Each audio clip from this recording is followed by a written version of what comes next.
तो आज हम एयर टेम्परेचर उसको मेजर कैसे करते हैं, उसके क्या इफ़ेक्ट्स होते हैं बॉडी में, उसके बारे में बात करेंगे। तो टेम्परेचर वेरी करता है with different time and different seasons. इसके मल्टीपल फैक्टर्स होते हैं एयर टेम्परेचर के, जैसे कि latitude, altitude, wind and sea. Now temperature को मेजर करने के लिए मल्टीपल इंस्ट्रूमेंट्स आते हैं। One of them is mercury thermometer, then alcohol thermometer. Mercury thermometer बहुत हाई टेम्परेचर पे बॉईल करता है एंड मर्क्यूरी का रेगुलर एक्सपेंशन होता है। Essential conditions that are required are, एक तो एयर का फ्री एक्सेस होना चाहिए एंड सेकेंडली थर्मोमीटर प्रोटेक्टेड होना चाहिए रेडिएंट हीट से। नाउ अल्कोहल थर्मोमीटर के बारे में बात करेंगे। ये सॉलिडिफाई नहीं होता even at the lowest temperature.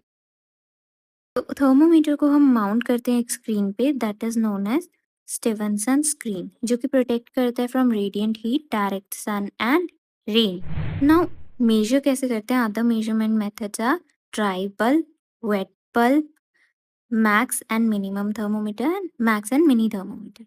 Now dry bulb क्या है? एक ऑर्डिनरी थर्मोमीटर है and it gives a accurate reading जब हम इसे माउंट करते हैं स्टीवनसन स्क्रीन पे। And this screen protects from radiant heat, sun and rain. Wet bulb में बल्ब वेट रखा जाता है बाय अ मुस्लिम क्लोथ, जिसको फीड करते हैं water from a bottle through a wick. ना वेट बल्ब थोड़ा लोअर टेम्परेचर दिखाता है एंड ड्रायर एयर में और ज़्यादा lower temperature it shows.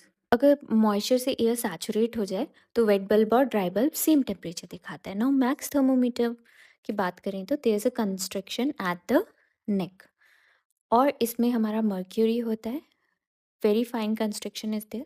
Temperature increase होगा, मर्क्यूरी एक्सपैंड होगा, टेम्परेचर डिक्रीज होगा तो मर्क्यूरी अपनी प्लेस पे वापस नहीं जा पाएगा। So this is the max thermometer. Now mini thermometer की बात करें तो इसमें स्पिरिट होता है और एक, जैसे कि हम देख सकते हैं, डंबल शेप्ड इंडेक्स होता है। टेम्परेचर गिरने पे स्पिरिट ड्रैग करेगी इंडेक्स को बल्ब की तरफ, और टेम्परेचर बढ़ने पे स्पिरिट इंडेक्स को भी सरपास कर लेगी। Max mini thermometer uses both max as well as mini thermometer, और इसे यूज नहीं करते इंडियन मीटेरोलॉजिकल ऑब्जर्वेटरीज में। सो ग्लोब थर्मोमीटर की बात करें तो इसको हम यूज करते हैं for measuring mean radiant heat. इस इंस्ट्रूमेंट में हॉलो कॉपर बल्ब होता है that is 15 centimetre in diameter, और उसे कोट करते हैं with the matte black paint जो एब्जॉर्ब करता है radiant heat from surrounding objects, और ये एयर मूवमेंट से इन्फ्लुएंस होता है, और ये इन्वायरमेंट के साथ इक्विलिब्रियम में आता है in 15 to 20 minutes. Modified globe thermometer is developed by Helen and Crockford, जो कि इक्विलिब्रियम हाफ टाइम में आ जाता है अबाउट 8 टू 10 मिनट्स में, और लाइटर गॉज मेटल से बना होता है। इसमें इंटरनल एयर स्टरिंग मैकेनिज्म भी होता है। वेट ग्लोब थर्मोमीटर की बात करें तो ये डिज़ाइन किया गया था फॉर एनवायरमेंटल हीट मेजरमेंट। इसमें हमारे पास एक डायल थर्मोमीटर होता है with heat sensing proportion that is enclosed by blackened copper sphere, जो कि completely covered होता है with wet black cloth। तो जो वेट ग्लोब थर्मोमीटर होता है ये एक्सचेंज करता है heat with surroundings bye conduction, convection and evaporation and radiation, similar जैसे एक आदमी पर्सपायर करता है। तो ये मेजर करता है cooling capacity of work environment. Silver thermometer में एक ब्राइट मेटालिक सरफेस होता है जो रेडिएंट हीट को रिफ्लेक्ट करता है एज मच एज पॉसिबल, इसीलिए एयर टेम्परेचर की बहुत एक्यूरेट रीडिंग देता है। काटा is derived from a Greek word जिसका मतलब है डाउन। ये एक अल्कोहल थर्मोमीटर है जिसमें glass bulb is 4 centimetre long and उसका डायमीटर 1.8 सेंटीमीटर है। टेम्प पर रीडिंग मार्क होती है from 100 degree Fahrenheit to 95 degree Fahrenheit. इसमें हम दो इंस्ट्रूमेंट यूज़ करते हैं। एक का बल्ब कवर होता है विद वेट मुस्लिन क्लोथ जिसे हम वेट काटा बोलते हैं, अदर इज ड्राई काटा। रीडिंग लेने से पहले वेट और ड्राई काटा थर्मोमीटर को हम इमर्स करते हैं इन वार्म वाटर, ताकि रीडिंग लेने से पहले उनका टेम्परेचर रेस हो जाए अबव 130 डिग्री फ़ारेनहाइट। उसके बाद जो अल्कोहल होती है इंस्ट्रूमेंट में वो राइज करती है into the stem. इसके बाद हम ड्राई बल्ब को वाइप करते हैं till it gets dry. Then हम दोनों इंस्ट्रूमेंट्स को एयर में सस्पेंड कर देते हैं at the point of observation. फिर हम देखते हैं time in seconds that is required for जो स्पिरिट होती है उसको फॉल करने से from 100 degree Fahrenheit to 95 degree Fahrenheit. और जैसे हम नोट करते हैं विद द स्टॉप. इसको रिपीट करते हैं एटलीस्ट 4 टाइम्स और जो फर्स्ट रीडिंग होती है उसको डिस्कार्ड कर देते हैं और दूसरों का एवरेज लास्ट 3 रीडिंग्स का हम द लेंथ टाइम डिपेंड करता है cooling power of the air. हर एक काटा का एक फैक्टर होता है जिसे हम काटा फैक्टर बोलते हैं जो कि स्टेम के ऊपर मार्क. ये फैक्टर डिटरमिन होता है फॉर ईच इंस्ट्रूमेंट. मैन्युफैक्चरर्स ही से डिटरमिन करते हैं और ये फैक्टर हम डिवाइड करते हैं बाय एवरेज कूलिंग टाइम और फिर ये देता है rate of cooling in milli calories per square centimetre per second. Kata thermometer originally devise किया गया था for measuring cooling power of air. Dry kata की reading 6 and above and wet kata की रीडिंग 20 एंड अबव को consider किया जाता है indices of thermal comfort. Kata thermometer को अब लार्जली यूज़ किया जाता है as anemometer for recording low air velocities rather then cooling power of air. Kata thermometer जो अवेलेबल हैं to cover following 5 degree cooling ranges. पहला हमारे पास स्टैंडर्ड काटा है, then we have high temperature kata, then we have extra high temperature kata. Standard वही range है इसकी 100 to 95 degree Fahrenheit. High temperature की कूलिंग रेंज है between 130 to 125 degree Fahrenheit and extra high temperature kata की cooling range है between 150 to 145 degree Fahrenheit. कुछ tropical countries में जिनमें टेम्परेचर अबव 100 डिग्री फ़ारेनहाइट चला जाता है वहाँ पे स्टैंडर्ड काटा को नहीं यूज़ किया जा सकता पर दूसरे इंस्ट्रूमेंट्स को हम यूज़ कर सकते हैं. अब तीनों तरह के काटा थर्मामीटर को हम डिस्टिंग्विश करते हैं by colour of alcohol. Standard kata का colour is red, high temperature kata का colour is dark blue, extra high temperature kata का मैजेंटा कलर होता है. कुछ काटा थर्मोमीटर में हम सिल्वर पल्प भी यूज़ करते हैं for decreasing radiant heat. Heat stress को मेजर करने के लिए हमारे पास हीट थर्मल इंडाइसेस हैं like equatorial comfort index, heat stress index and predicted 4 hour sweat rate. Equatorial comfort index temperature है स्टिल और सैचुरेटेड एयर का जो कि इक्विवेलेंट है physiologically to the climate under consideration. Next index है heat stress index जो कि metabolic rate and principal channels of heat exchange जो कि ह्यूमन बॉडी और इन्वायरमेंट में होते हैं उसके प्रिंसिपल चैनल उनको भी कंसीडर करता है और ये रिप्रेजेंट करता है percentage of heat storage capacity of an average man और नोमोग्राम से हम इसकी वैल्यू कैलकुलेट करते हैं. अब हम इंटरप्रिटेशन की बात करेंगे हीट स्ट्रेस इंडेक्स की. 0 माने no thermal stress, 10 to 30 moderate to mild heat strain, 40 to 60 severe heat strain, and 70 to 90 very severe heat strain. Now 100 is upper limit of heat tolerance. So predicted 4 hour sweat rate एक rate है जो कि predict करता है how much a man sweats in 4 our.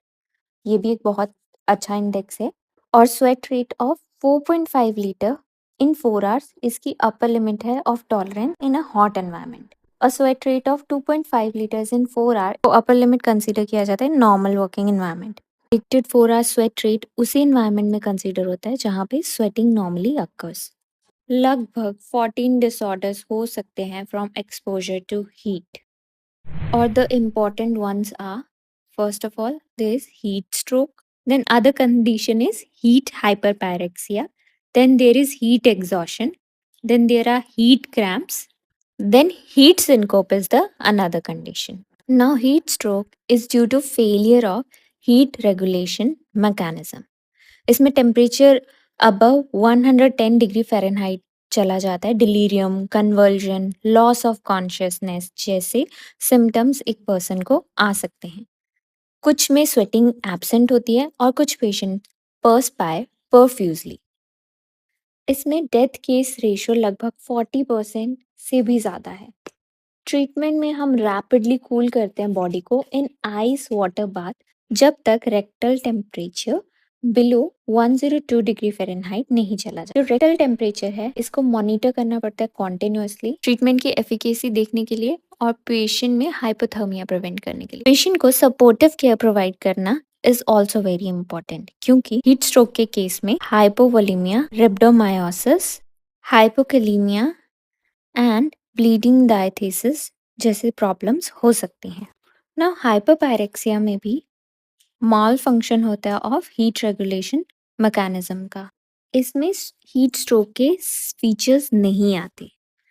Temperature इसमें मोर than 106 degree Fahrenheit जा सकता है and it can proceed to heat stroke. Unlike heat stroke, heat exhaustion failure of thermoregulation की वजह से नहीं होता।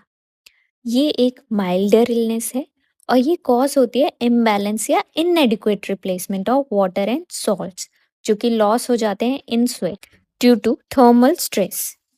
सिम्टम्स हमारे पास dizziness, weakness, fatigue, but sometimes hospitalise होना पड़ता है पेशेंट को, स्पेशली इन एल्डर। ट्रीटमेंट होती है इसकी normalising the fluid electrolyte balance. Heat cramps उन पर्सन्स में होते हैं जो कि हैवी मस्कुलर वर्क करते हैं इन हाई टेम्परेचर एंड ह्यूमिडिटी। ये बहुत ही पेनफुल और स्पाज्मोटिक कॉन्ट्रैक्शंस होती हैं स्केलेटल मसल्स की, और इनका कॉज होता है generally loss of sodium and chlorides in blood. Heat का एक कॉमन साइड इफेक्ट है। इसके माइल्डर फॉर्म में जो पर्सन सन में स्टैंड कर रहा है वो पेल हो जाता है और उसका ब्लड प्रेशर भी ड्रॉप हो जाता है और वो सडनली कोलैप्स भी कर सकता है। बट इसमें पर्सन का बॉडी टेम्परेचर नहीं बढ़ता। कंडीशन रिजल्ट होती है from pooling of blood in the lower limbs, जो कि होता है डायलिटेशन ऑफ ब्लड वेसल्स की वजह से, जो कि रिजल्ट करता है लेस अमाउंट ऑफ ब्लड जो होता है वो हार्ट में जा रहा होता है, जो कि रिस्पॉन्सिबल होता है low blood pressure and lack of blood supply to the brain. तो रिवाइज करेंगे, हीट स्ट्रोक हमारे पास फेलियर होता है हीट रेगुलेशन मैकेनिज्म का। इसमें टेम्परेचर राइज कर जाता है about 110 degree Fahrenheit. It can cause delirium, convergence, loss of consciousness.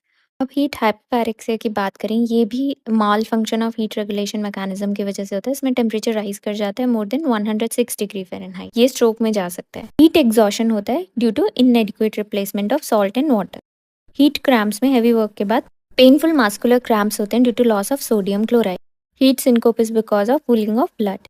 Preventive measures for preventing ill effects of high temperature, first is replacement of water. जो person work कर रहे हैं ऐसी कंडीशन में जहाँ पे हाई टेम्परेचर और ह्यूमिडिटी है, वहाँ पे उनको एनकरेज करना चाहिए to drink lots and lots of water. A man जो कि हैवी वर्क कर रहे हैं under sun should drink 1 litre per hour, और सेडेंट्री को half litre per hour drink करना चाहिए। Regulation of work hour is also very important. Duration of sun exposure should be cut down. Clothing should be light and of light color. Protective devices भी use कर सकते हैं जैसे कि goggles and gadget. Work environment में proper ventilation and air conditioning होनी चाहिए। अब हम बात करेंगे इफ़ेक्ट्स ऑफ कोल्ड स्ट्रेस के बारे में। इफ़ेक्ट्स ऑफ कोल्ड स्ट्रेस में हमारे पास general injury and local injury आती है। जनरल इंजरी में हमारे पास हाइपोथर्मिया आता है, जिसके सिम्टम्स हैं numbness, loss of sensation, muscular weakness, coma and death. Local में हमारे पास लोकल कोल्ड इंजरी दो टेम्परेचर में हो सकती है, temperature above freezing and temperature below freezing. Temperature above freezing में इमर्जन और ट्रेंच फुट हो सकता है, एंड टेम्परेचर बिलो फ्रीजिंग में फ्रॉस्ट बाइट हो सकती है, जिसमें टिश्यू फ्रीज हो जाते हैं और आइस क्रिस्टल्स फॉर्म हो जाते हैं between the cells. Frostbite high altitude में कॉमन होती है, so it is extremely important to dress properly. और जो इफेक्टेड पार्ट होता है that should be warmed using water at 44 degree Celsius. Warming 20 minutes के लिए होना चाहिए at a time, and intake of hot fluids general rewarming करता है।